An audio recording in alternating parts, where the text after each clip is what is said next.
अन्नपूर्णा कलकत्ता से। बाबा, ध्यान में प्रवेश कैसे करें?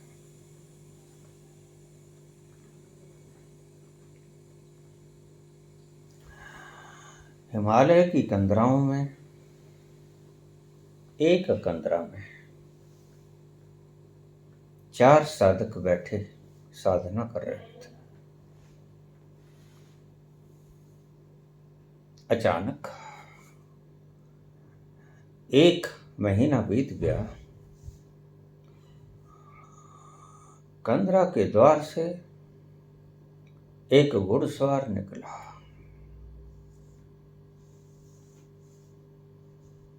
घुड़सवार चला गया।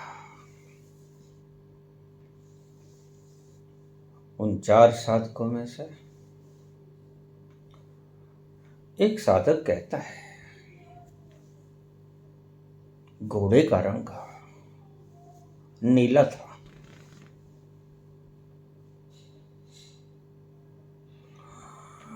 वर्ष भर बीत गया। दूसरा साधक वर्ष भर के बाद कहता है, नहीं, घोड़े का रंग नीला नहीं था, घोड़े का रंग लाल था।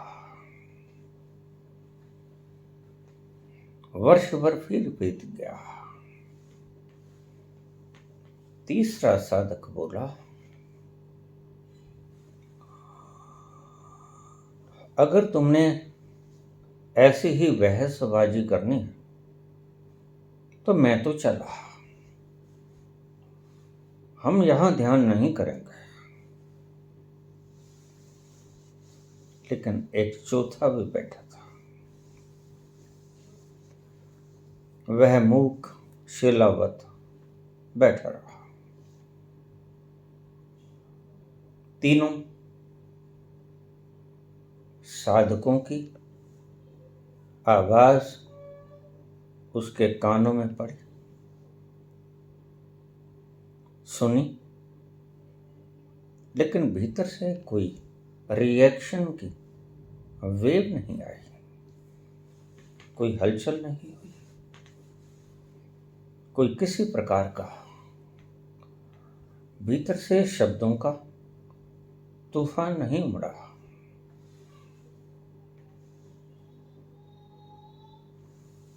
बराबर की गुफा में उन 4 साधकों का गुरु बैठा था। वह सब देख रहा था। तत्क्षण गुरु उठा। गुरु ने उठकर उन 3 साधकों से कहा, पहले, दूसरे और तीसरे, कि तुम घर चले जाओ। यहां पर भी वैसे तुम घर पर ही हो। और चौथे से कहा कि तुम मेरे साथ आ जाओ। तुम शक्तिपात करवाने के लायक हो। तुम पर मैं शक्तिपात कर सकता हूं। क्यों भला? गुरु ने ऐसा क्यों कहा?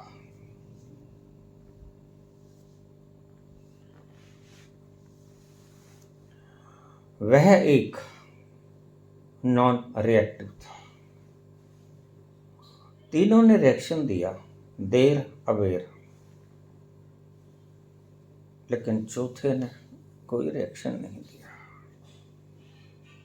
चौथा अपने ध्यान में मग्न अपने आप का लुत्फ लेता रहा।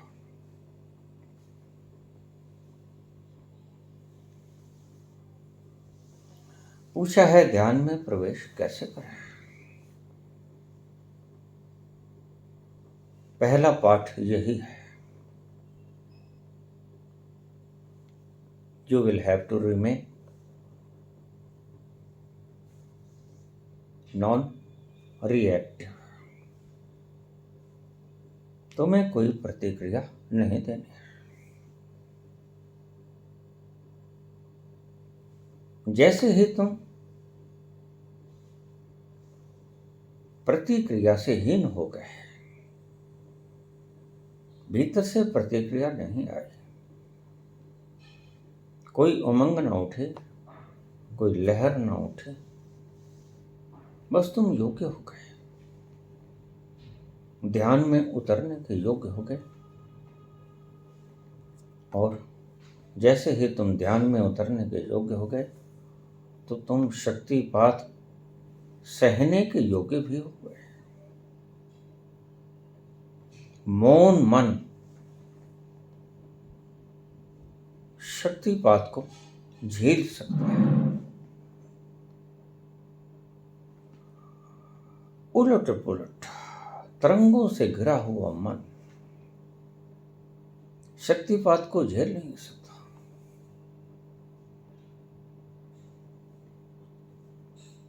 मन का मौन हो जाना तुम्हें ध्यान में प्रवेश करेगा।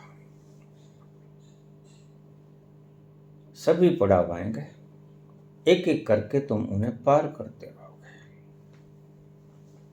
एक ऐसा पड़ाव आ जाएगा जिसे मैं अक्सर ऐसा पड़ाव कहता हूं, जंक्चर पॉइंट। उस जंक्चर पॉइंट से आगे तुमने कुछ नहीं करना, लेकिन ध्यान रखना उस जंक्चर पॉइंट पर ही तुम योग्य होते हो कि गुरु तुम्हारे ऊपर शक्तिपात कर सके। जंक्चर पॉइंट से पहले गुरु चाहे भी तो तुम पर शक्तिपात नहीं कर सकता।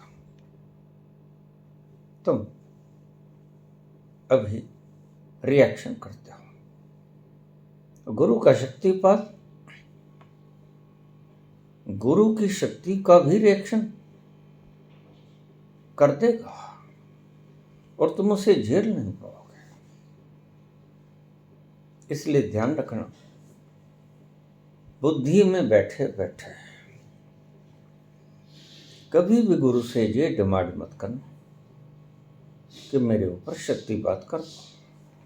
व्यर्थ हो जाएगा, सारा बिखर जाएगा। गुरु के पास से गया तुम्हारे काम नहीं आएगा। यही विडंबना है।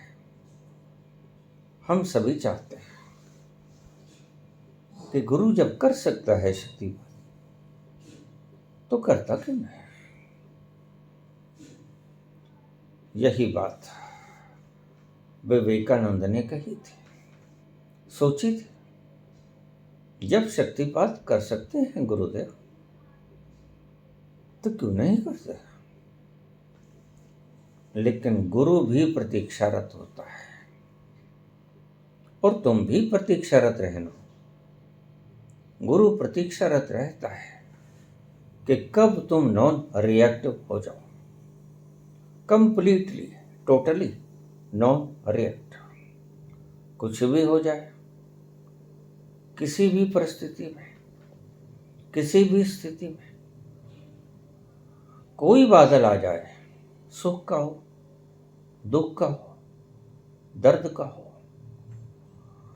किसी कष्ट का हो, तूफान हो, आंधी हो, ठंडी हवाएं आएंगी और चली जाएंगे, लेकिन तुम उससे अप्रभावित बने रहो, स्थिर शांत धैर्य में स्थित रहो, खड़े रहो। तुम अडोल बने रहो तो तुम योग्य हो गए। अगर तुम कप गए, तुम डोल गए, तुम हिल गए, तुम्हारी प्रज्ञा कंपन में आ गई तो तुम योग्य नहीं हो गए, तुम अयोग्य सिद्ध हो गए। बस यही है पैमाना, शिष्य योग्य हुआ या नहीं योग्य हुआ। यह भी ध्यान रखने योग्य बात है। सभी व्यक्ति जो साधना में उतरते हैं वह बहुत जल्दबाजी में होते हैं, क्योंकि ताजा ताजा संसार से आए होते हैं। और संसार तुम्हें क्या सिखाता है? संसार तुम्हें जल्दबाजी सिखाता है। संसार तुम्हें सिखाता है कि जो करना है जल्दी से करो, वक्त बीत जाएगा और फिर तुम्हारी उम्र बीत जाएगी, तुम बूढ़े हो जाओगे, न तुम धन कमा सकोगे, न तुम डिग्री ले सकोगे, सब कुछ करने के अयोग्य हो जाओगे तुम। इसलिए जो करना है, वक्त बीता जाता है, हाथ से खिसका जाता है, तुम अभी कर लो। सिखाता है संसार हरीनेस, जल्दबाजी। और जल्दबाजी एकमात्र कारण है परमात्मा तक पहुंचने का बाधा में। जल्दबाजी से बड़ी बाधा और कोई नहीं। और धैर्य, शांति, स्थिरता, अडोल, ये सबसे बड़ा सहारा है, सबसे बड़ी नैया है, जिसके ऊपर सवार होके तुम आराम से ये भव सागर को पार कर सकते हो। वो 4 साधक पहले ने तुरंत प्रतिक्रिया दे दी, रिएक्शन दे दी। दूसरा वर्ष भर के लिए टिका रहा, वर्ष भर के बाद रिएक्शन दे दी।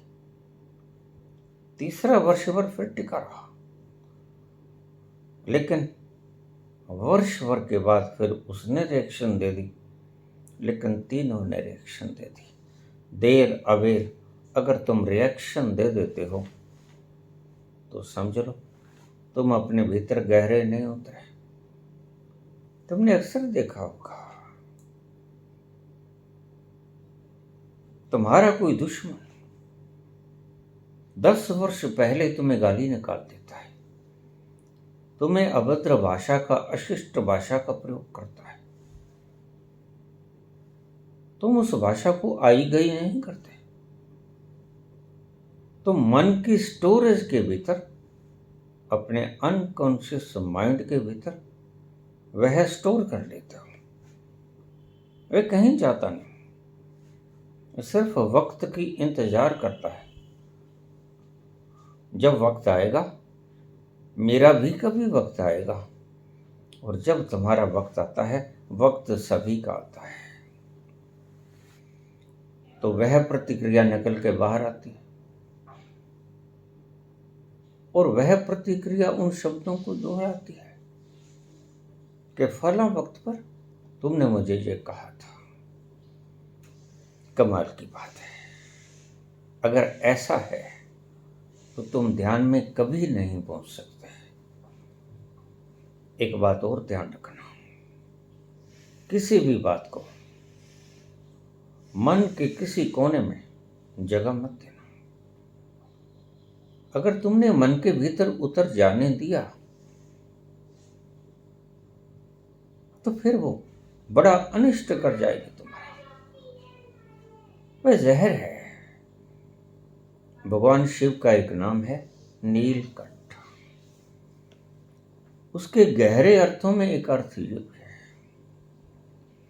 अगर किसी ने कटु वचन कह दिया, किसी ने तुम्हारी बेइज्जती कर दी, किसी ने तुम्हारे शान में गुस्ताखी कर दी, किसी ने कुछ ऐसा कह दिया जिससे तुम्हारी शान शौकत को ठेस लगी, तो वह खोपड़ी से कंठ तक तो ले आना। कंठ तक तो ले आना, ध्यान से सुनना बात को, यानी बोल तो देना, कंठ तक ले आना, लेकिन हृदय के भीतर प्रवेश मत करने देना। कंठ से नीचे उतरने मत देना। अगर कंठ से नीचे उतर गई तो वह तुम्हारे जीवन में जहर फैला देगी। क्योंकि जहर कंठ तक ही रह जाए तो ठीक, और अगर कंठ से नीचे हृदय में उतर जाए तो फिर वह तुम्हारी रग रग में छा जाएगा। प्रतिपल तुम्हारी सब रग को वह दूषित कर देगा, विषाक्त कर देगा, और तुम छटपटाओगे, तुम चिल्लाओगे।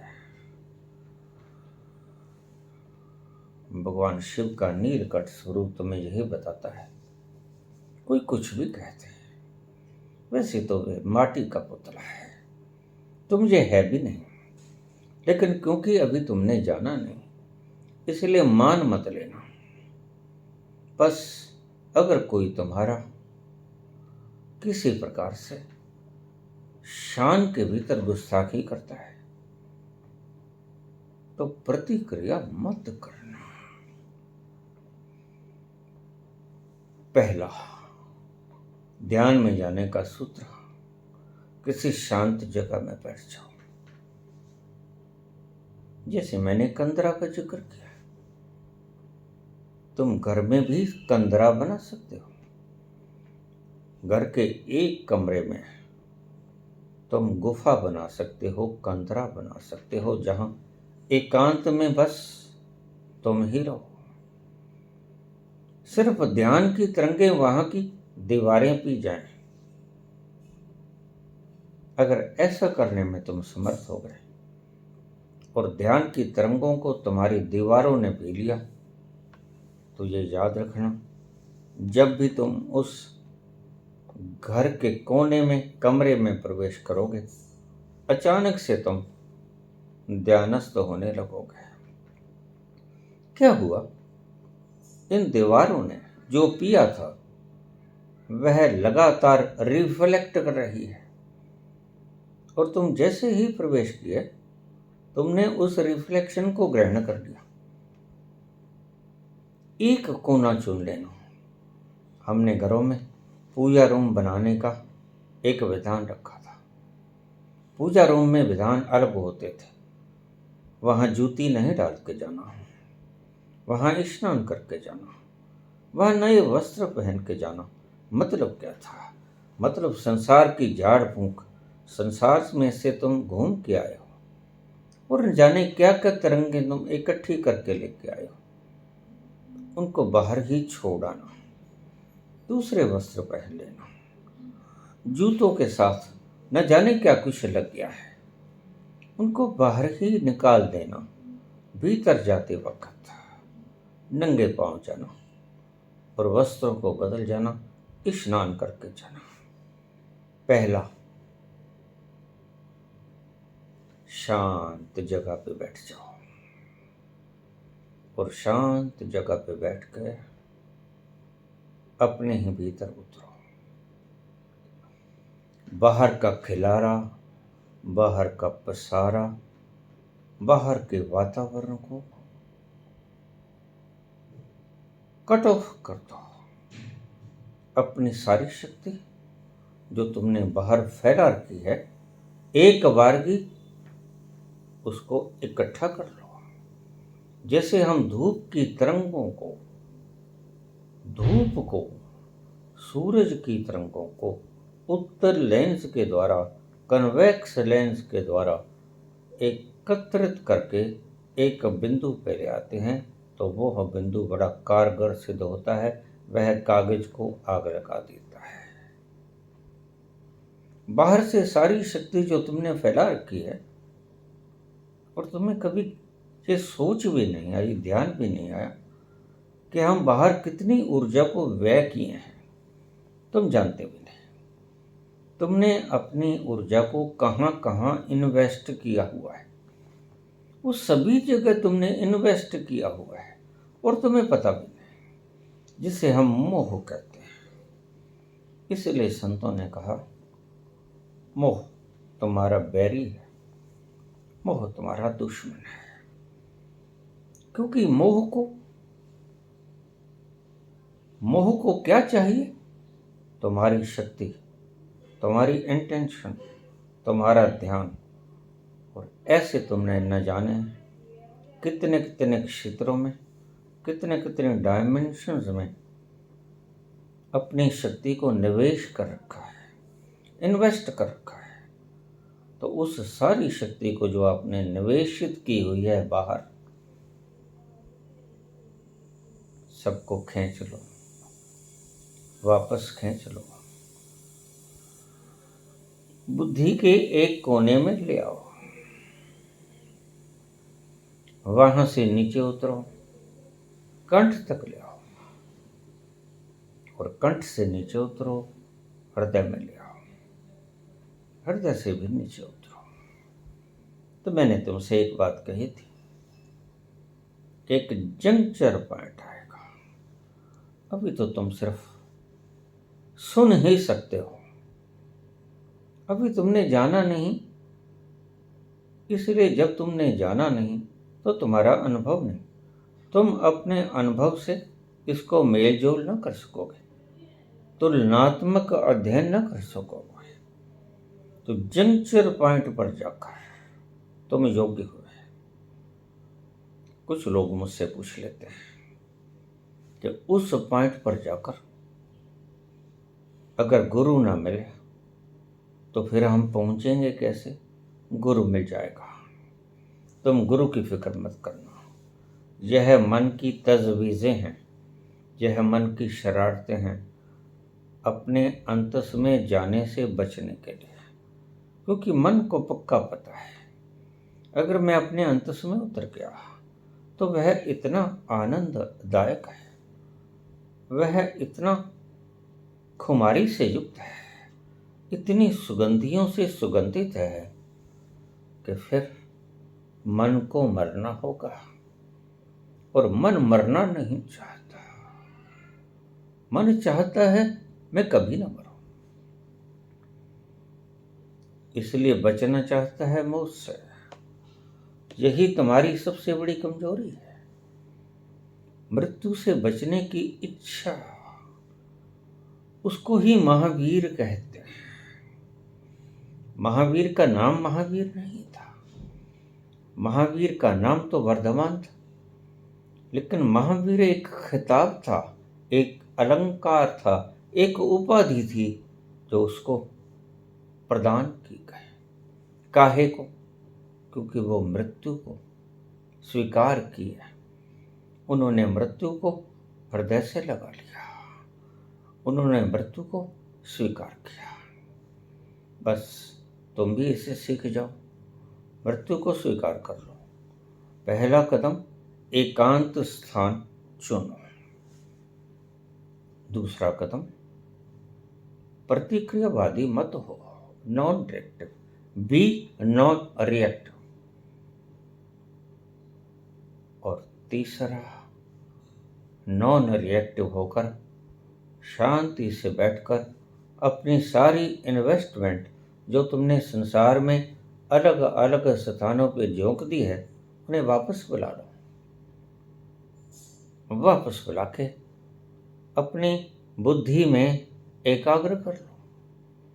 जब वो एकाग्र हो जाए, कछुए की तरह सारे अंग खोल में समा जाएं, तब तुम अपने भीतर उतरना, तब गले में आएगी, विशुद्धि चक्र में, और गले से नीचे खिसक जाना, फिर तुम अपने हृदय में प्रवेश करोगे। लेकिन हृदय में तुम्हें प्रेम भी मिलेगा, हृदय में तुम्हें शांति भी मिलेगी, और हृदय में तुम्हें घृणा भी मिलेगी। हृदय में मिश्रित सब कुछ है, उससे भी नीचे उतर जाना। वहां भी द्वंद्व है, वहां भी द्वैत है, और हमारा लक्ष्य अद्वैत है। जहां भेद नहीं रहता, भेद की दीवारें गिर जाती हैं, जहां बस वही रहता है जो है, उसको एक कह लो, उसको अद्वैत कह लो, वही सब जगह है। जिसको तुम जहर कहते हो, उसमें भी वही है। जिसको तुम अमृत कहते हो, उसमें भी वही है, बस सिर्फ गुणात्मक फर्क है। जहर भी परमात्मा है, ये ध्यान रखना। जहर को निंदित मत करना, उसके कुछ उपयोग हैं। तुम्हें भला मालूम ना हो, लेकिन उसके कुछ उपयोग हैं। ईश्वर ने कोई भी चीज व्यर्थ नहीं बनाई है, इसलिए उसकी निंदा मत करना और अमृत की स्तुति मत करना, अन्यथा तुम द्वंद्व में उलझ जाओगे। जहर और अमृत, इसके द्वंद्व से निकलकर तुम उस स्थान पर जाओ जहां सिर्फ एक ही विद्यमान है। फिर उसको नाम कुछ भी दे दो, राम कह दो, रहीम कह दो, अल्लाह कह दो, गॉड कह दो, ताऊ कह दो,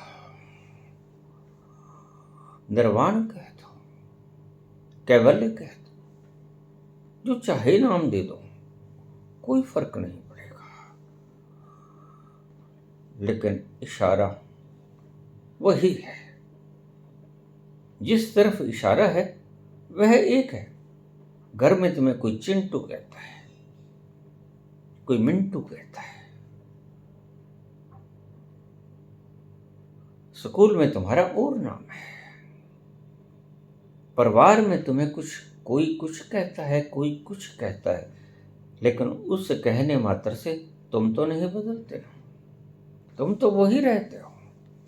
तो परमात्मा नहीं बदलता, तुम उसके नाम बदल दो, कोई फर्क नहीं पड़ता। उसका ना एक नाम है, ना 1000 नाम है, ना 5 नाम है, ना 4 नाम है। सच पूछो तो उसका कोई नाम नहीं, वह अनामी है, उसका कोई नाम नहीं। अगम अगोचर सदा अलेपा, अगम अगोचर सदा अलेपा, तो है संग समाय, तो है संग समाय, काहे रे बन खोजन जाए, काहे काहे रे बन खोजन जाए। वन में खोजने की कोई आवश्यकता नहीं, मन में खोजो। मन के भीतरी पहलुओं में, मन के भीतरी तरों में वह आनंद का झरना तुम पाओगे। जरा वहां की यात्रा तो शुरू करो। अभी तो तुमने बाहर का फैला रखा है। और एक बात और भी ध्यान में रखना, ये जो बाहर अपनी शक्ति का फैलाव कर देते हैं, ये जैसे जैसे शक्ति का फैलाव करते हैं वैसे वैसे इनका दुख भारी होता जाता है।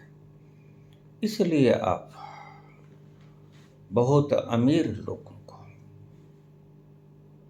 शराब का सेवन करते नजर आएंगे।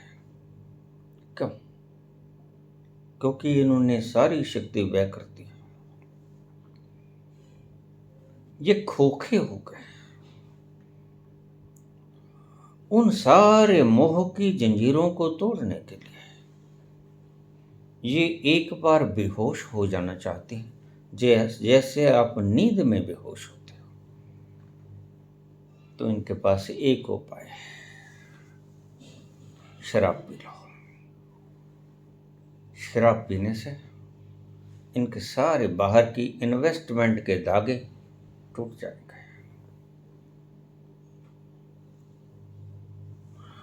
अगर तुम्हें पदार्थों में भी रस आता है तो बने रहो, फिर अपने अंतस में जाने की चेष्टा मत करना, वह व्यर्थ है। अगर तुम बाहर के पदार्थों की जगमगाहट से, चमकाहट से थक गए हो तो भीतर चलने का रास्ता खोजो। बाहर की चमकाहट जब फीकी दिखने लगे, जब खोखली नजर आने लगे, आपके लिए भीतर का दरवाजा सदा खुला है, कोई नहीं रोकता। तुम्हारा अंतस है, तुम्हारा है, तुम जब चाहो इसमें प्रवेश कर सकते हो। इसलिए ये प्रसंग, ये पूछना ध्यान में कैसे प्रवेश करें अप्रासंगिक है।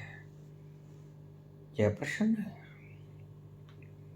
ये सिर्फ भटके हुए मन की बातें। द्वार सदा खुले, तुमने ध्यान में जाना है तो तुम्हें कोई नहीं रोकता, तुम्हारे सिवा सिर्फ तुम ही रोकते हो तुम्हें, और बाहर का कुछ कोई नहीं रोकता। बुद्ध थक जाते हैं पदार्थों से, बड़ा भोग किया है पदार्थों का, राजपुत्र है।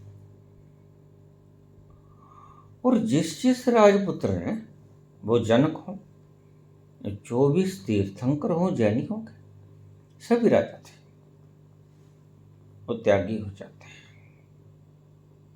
बाहर से भोगते हुए नजर आएंगे, लेकिन उनका अंत से त्याग होगा। इसलिए राम एक क्षण में बुलाया जाता है राज तिलक के लिए, मिल जाता है वनवास। जरा भी एक क्षण के लिए भी क्रोध नहीं आता, रिएक्शन नहीं होता, प्रतिक्रिया नहीं उपजती। क्यों? क्योंकि सर्व स्वीकार करने की मनोवृत्ति हो गई है। मन सब स्वीकार करता है, एक क्षण में बदल गया। राम को तो पता भी नहीं था। राम तैयार हुए बैठे थे, नहा धोकर, राजसी वस्त्र पहनकर। माता ने मुंह मीठा कराया, जाओ पुत्र, राज तिलक करवा लो, बुलावा आ गया है। और जाकर देखते हैं तो दृश्य कुछ और है। हैरान हो जाते हैं, पूछते हैं तो माँ की कहती हैं, बात तो कुछ भी नहीं पुत्र, ये तुम मसला हल कर सकते हो, जल्दी बताओ माता, क्या मसला है जिसे मैं हल कर सकता हूं, और मैं हल कर सकता हूं, और मेरे पिताश्री, मेरे पूज्य पिताश्री बेसुध होकर जमीन सूंघ रहे हैं। मुझे बताओ पुत्र, मैंने 2 वरदान मांगे थे। पहला 14 वर्ष का, भरत के लिए राज। दूसरा राम के लिए 14 वर्ष का वनवास। लेकिन इस शर्त को सुनकर तुम्हारे पिताश्री महाराज वचनों से मुकर रहे हैं, और शौक लगा है इन्हें। ये गिर पड़े हैं बेहोश होकर। बस इतनी सी बात है, कैकेयी के लिए भी इतनी सी बात थी, दुष्ट के लिए सदा ही इतनी सी बात होती है। वह गर्दन भी काटते हैं तो कहेगा क्या है, इतनी सी बात है। औरंगजेब गुरु तेग बहादुर का गला काट देता है, उसे कोई दर्द नहीं होता, इतनी सी बात है। बड़े सहज लम्हे में, लहजे में बोली, कैकेयी इतनी सी बात है। इतनी सी बात के ऊपर महाराज बेहोश हो गए। कहाँ गया वो बल, योद्धा, पराक्रम, सब धराशायी हो गए। लेकिन राम उसी भाव में निश्चल, अकंप, दृढ़ खड़े रहते हैं। वो कहते, माँ,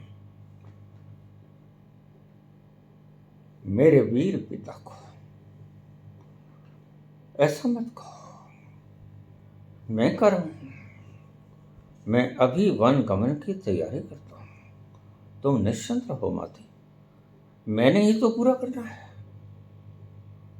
जब माता ने कह दिया तो माता का कहना और पिताश्री का आदेश मैं बराबर मानता हूं। राम हृदय के भीतर प्रवेश नहीं करने देते और ना ही गहरे तलों पे इस बात को उतरने देते। राम बाहर से ही उसका प्रतिक्रिया वापस कर देते हैं। राम बड़े सहनशील हैं, इसलिए हमने उनको खिताब दिया। किस चीज का? महामानव है वो।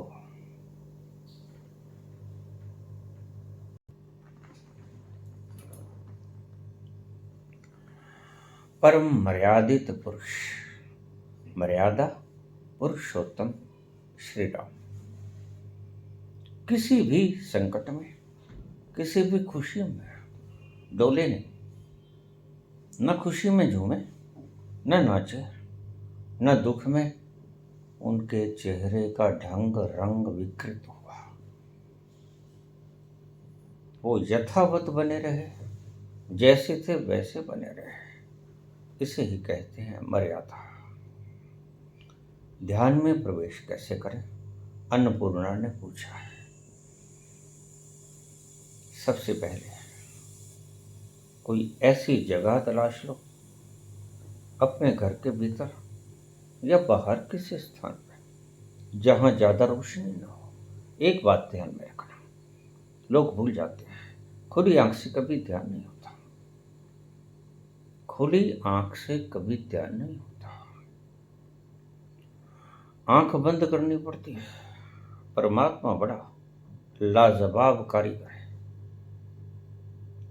जिसने कानों को बंद करने का कोई उपाय नहीं दिया, नाक को बंद करने का कोई स्वाभाविक उपाय नहीं दिया, मुंह को बंद करने का कोई स्वाभाविक उपाय नहीं दिया, लेकिन आंख को बंद करने का स्वाभाविक उपाय दिया है। क्या? पलक। तुम जब चाहो आंख बंद कर सकते हो। परमात्मा को पता है कि जब ये ध्यान में जाना चाहेगा तो पलकों को झुका लेगा, और पलकें झुकी और अपने भीतर उतरने का रास्ता आसान हो जाता है।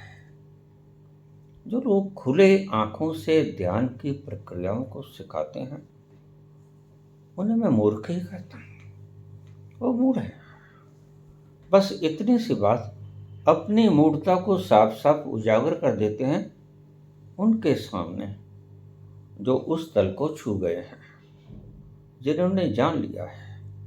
उससे कैसे छुपाओगे? मूर्खों को तो मूर्ख बना दोगे, लेकिन जो जान गए हैं उनको कैसे मूर्ख बनाओगे? एक बात बताऊं, खुली आंख से तो तुम सो भी न सकोगे। मूर्छित मूर्छित हुए भी तुम उस चेतना के तल पर नहीं जा सकोगे अगर तुम्हारी आंखें खुली हैं। ये ध्यान रखने बात है। परमात्मा की कारीगरी को देखना चाहिए और उसका आविष्कार करना चाहिए कि परमात्मा ने ये शटर बनाए क्यों। जब चाहे गिरा दो, जब चाहे उठा लो। संसार में जाना है तो तुम्हें इन शटरों को उठाना होगा। अपने अंतस में जाना है तो तुम्हें इन शटरों को बंद करना होगा, शट करना होगा। कि इसलिए बनाए। ऐसा स्थान चुन लो जहां अंधेरा हो। हिमालय की कंदरों में अंधकार होता है, ज्यादा रोशनाई नहीं होती। अंधेरे में ही तुम ध्यान में उतर पाओगे। अगर बहुत प्रकाश है तो प्रकाश में तो तुम सो भी नहीं सकते ठीक से। ध्यान जैसी विराट प्रक्रिया में कैसे उतर पाओगे? जो व्यक्ति कैमरों की लाइटों के आगे अपने आप को ध्यानस्थ होने का मुजरा करता है वह मूर्ख है, और मूर्खों को उसकी मूर्खता अच्छी लगती है। लेकिन समझदार व्यक्ति खामोश रहता है, समझदार जानता है ऐसे ध्यान नहीं हुआ करते, ऐसे अपने भीतर नहीं उतरा जा सकता। कभी आप देखना, सोए हुए व्यक्तियों की आंख बंद होंगी लेकिन एक छोटा सा द्वार खुला होगा। कारण ये कि दोनों आंखों की पुतलियां, दोनों आंखों की इंटेंशन जिस स्थान पर झांक रही है वो हमारा सहस्रार है। सहस्रार की तरफ झांकती हैं हमारी आंखें। इसलिए सोए हुए व्यक्ति को तो बड़े तुम आराम से देख सकते हो कि उसका ध्यान कहीं और है, यद्यपि बाहर का उसे कुछ पता नहीं, लेकिन ध्यान उसका सहस्रार में है।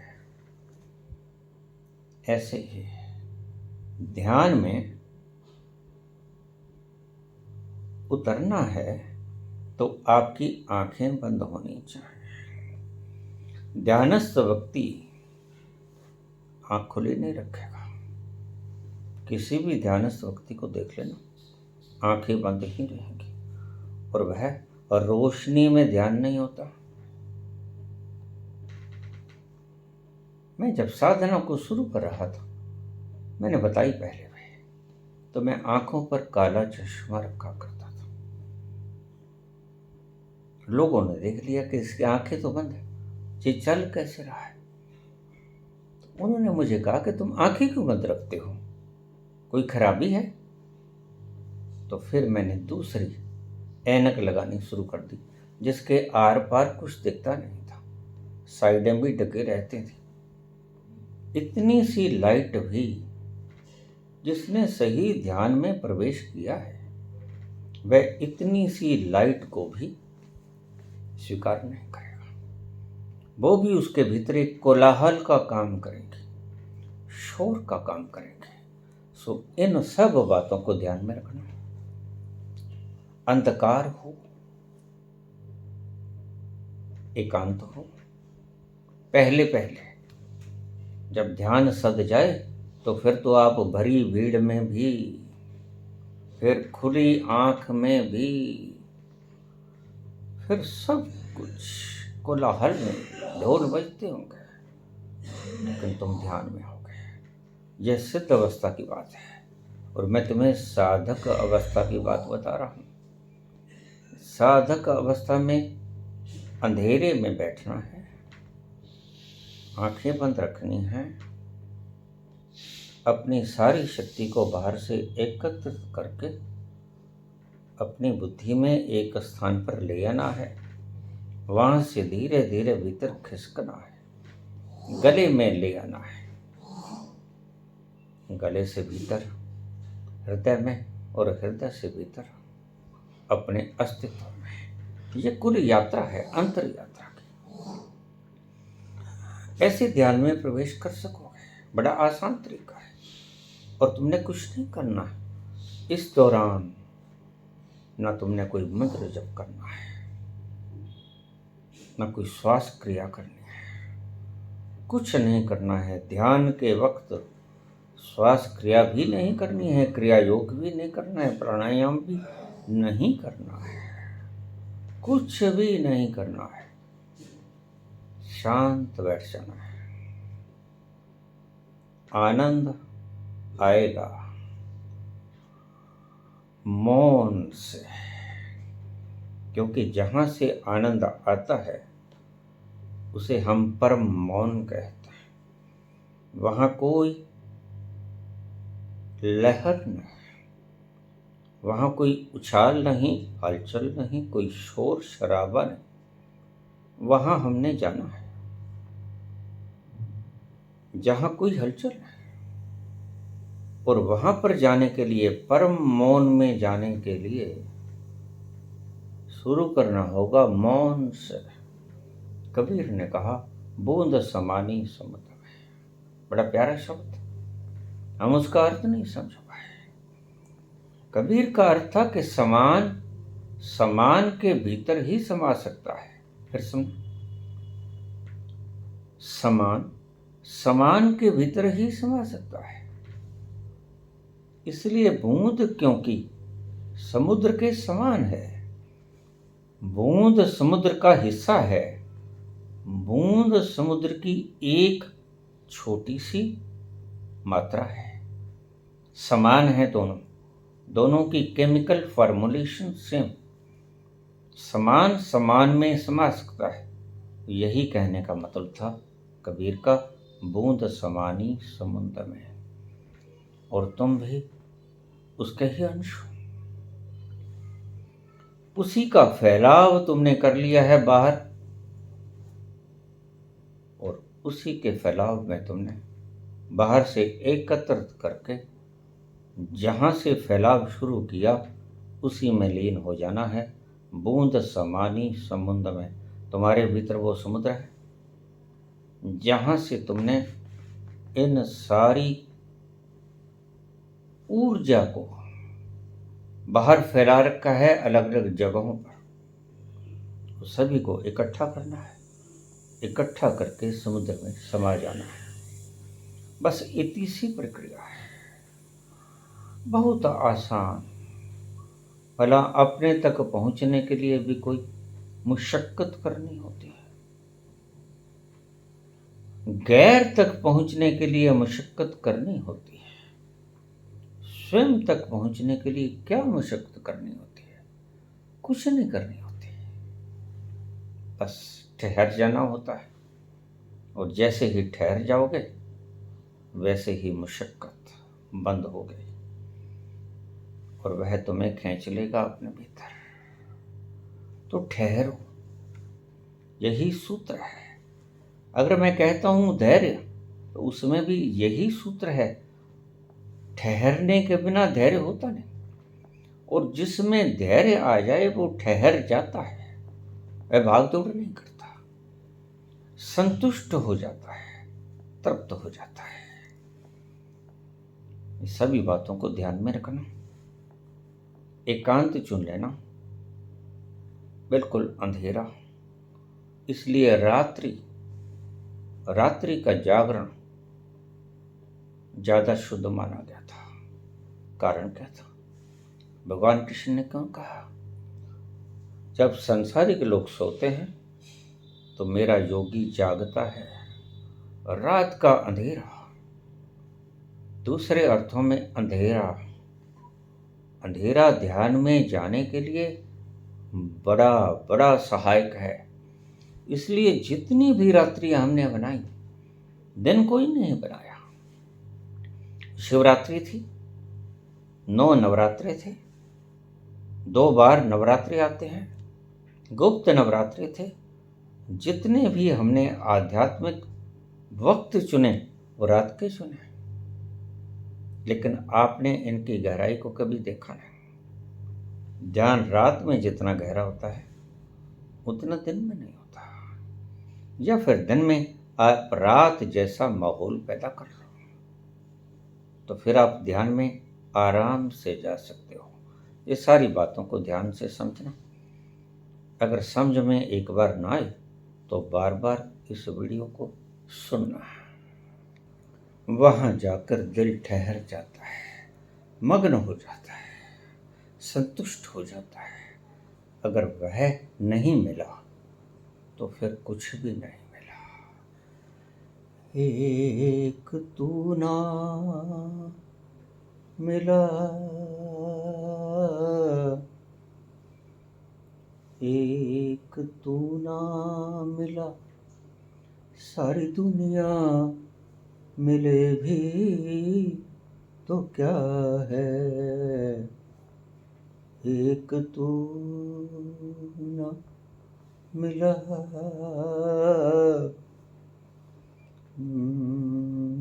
मेरा दिल ना खिला, मेरा दिल ना खिला, सारी बगिया खिले भी तो क्या है, एक तू न मिला, तू न मिला, तू न मिला, सारी दुनिया मिले भी तो क्या है, एक तू न मिला। धन्यवाद।